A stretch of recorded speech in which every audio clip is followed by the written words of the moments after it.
During the war, Saturday doesn't mean anything.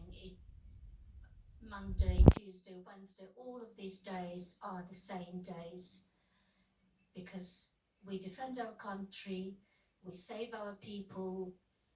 Our country doesn't have any weekends anymore.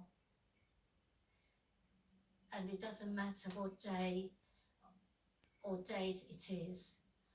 I spoke to Emmanuel Macron, the French president, last night, and to Polish president, Mr. Duda. We speak every day, and I'm grateful to every single one of them for their support.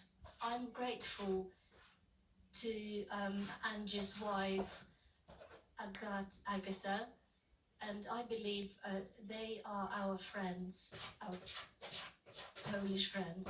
We managed to avoid the humanitarian crisis on the border, and thousands of Ukrainian women managed to get assistance.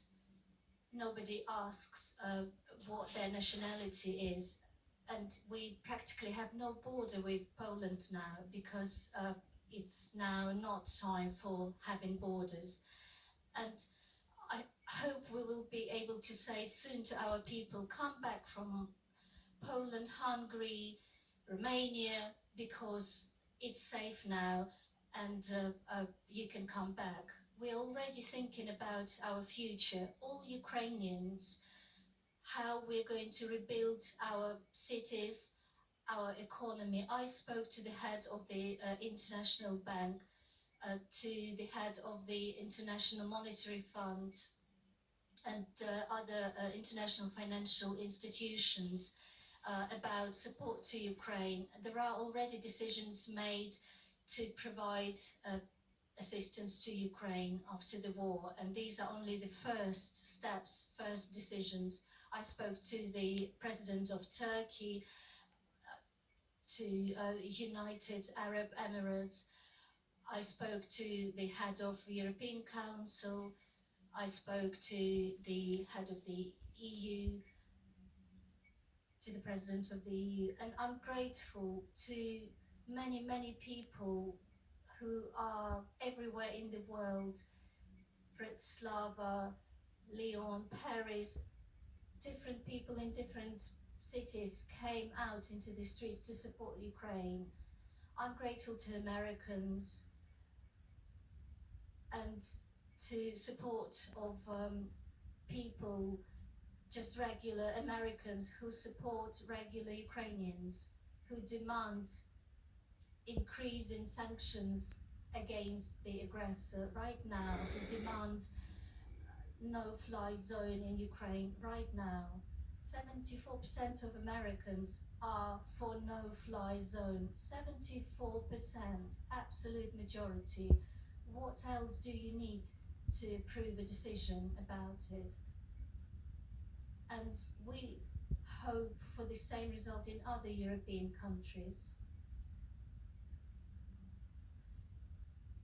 Our armed forces do their best to hold on and protect Donbass, Kiev, Chernihiv, Kharkiv, other places, and we do everything we can so that Russian soldiers see what we can do, something they didn't see in their worst nightmares.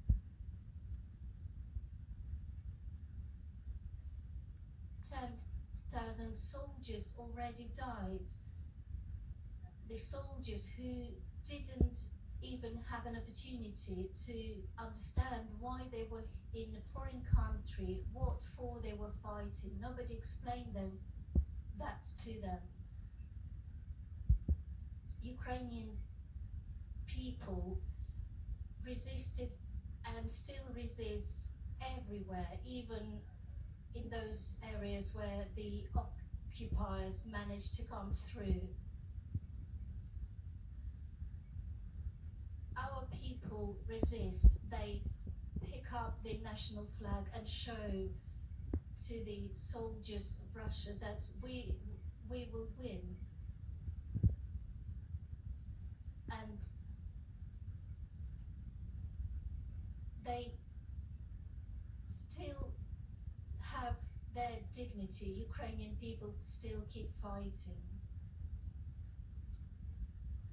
We managed to get an agreement to provide assistance to those cities in Ukraine that are in the dire and worst situation, Mariupol and Volnovakha, to save children and women and older people, to provide medication and food to those who stay there in those places.